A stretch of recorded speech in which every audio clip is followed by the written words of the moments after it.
Lectura comentada de la Biblia.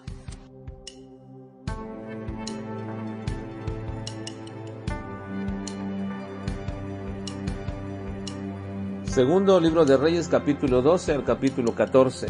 Lugares altos, reparación del templo, muerte indigna, muerte y resurrección, confianza ensimismada. En el periodo en que Jehú estaba reinando sobre Israel, también comenzó a reinar Joás.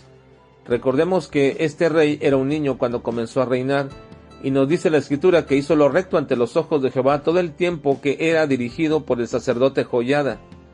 Pero algo que en lo sucesivo tanto él como su hijo y los posteriores reyes no hicieron fue quitar los lugares altos. Al parecer, Israel tenía muy arraigado el asunto de los lugares altos.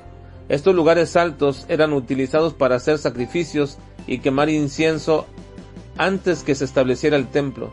Pero una vez establecido el templo, el lugar para sacrificar y llevar el incienso era allí, pero el pueblo seguía quemando y sacrificando en los lugares altos, lo cual Dios lo había prohibido. Ahora, la mayoría lo hacía, por lo menos en Judá, en adoración a Dios, pero en algunos momentos también lo hacían a los ídolos cuando algunos reyes o dirigentes confundían al pueblo religiosamente. Era una confusión grande, de tal manera que los lugares altos representaban prácticamente una religión sincretista, donde se unía la adoración pagana y la adoración a Dios. Por esto es que muchos reyes en esa confusión no quitaban los lugares altos. Además, veían cierta comodidad para la gente el no tener que ir hasta el templo a Jerusalén, e iban a algún lugar alto y ahí sacrificaban y ofrecían incienso a Dios. Así que en cierta forma podríamos decir que esa era una práctica religiosa cómoda, pero desagradable a Dios.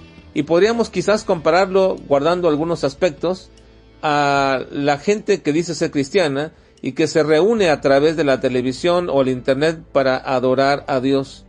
Le resulta cómodo, pero esa no es la forma que Dios ha diseñado. En el tiempo de Joás se reparó el templo, pero los sacerdotes no habían iniciado la labor después de mucho tiempo, así que determinaron que ellos ya no se ocuparan de esa labor, sino que se la dieran a personas encargadas con el oficio necesario para hacerlo, y que no se les tomara en cuenta de todo lo que ellos ocupaban, pues lo hacían de manera fiel.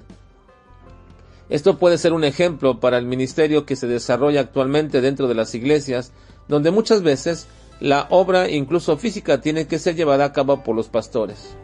Al parecer, y aun cuando se menciona que Joás había hecho lo recto delante de Dios y había establecido ciertas reformas, murió de una manera indigna, pues fue traicionado por 2 siervos suyos que lo mataron. Nos parecería injusta esta situación, pero aun cuando en este libro de Reyes no se menciona, en el libro de Crónicas encontramos que Joás, después de que murió su mentor, el sacerdote Joiada, nos dice que dejó la casa de Jehová y se volvió en adoración a los ídolos e imágenes esculpidas de acera, por lo cual la ira de Dios se encendió contra él y contra Jerusalén. Además también conspiró contra el hijo de su mentor, porque fue reprendido por él respecto a la casa de Dios, y mandó que lo apedrearan en el patio de la casa de Jehová. Y cuando éste moría, dijo: Jehová lo vea y lo demande. Así, de esta manera, dice el libro de Crónicas, no se acordó de la misericordia que Joiada había hecho con él. También Eliseo murió por causa de una enfermedad, la cual no se nos dice, pero en el lugar donde fue sepultado, algunos hombres estaban cerca enterrando a otro hombre, y lo echaron apresuradamente a la tumba de Eliseo, porque algunas bandas armadas venían en contra de ellos. Y cuando este hombre muerto tocó los huesos de Eliseo, revivió. Pero no era precisamente porque los huesos tuvieran poder, sino que esto fue hecho como una señal de parte de Dios para confirmar que las profecías de Eliseo se iban a cumplir. El rey Amasías también fue un buen rey de Judá e hizo lo recto delante de Dios, pero tampoco quitó los lugares altos como su padre.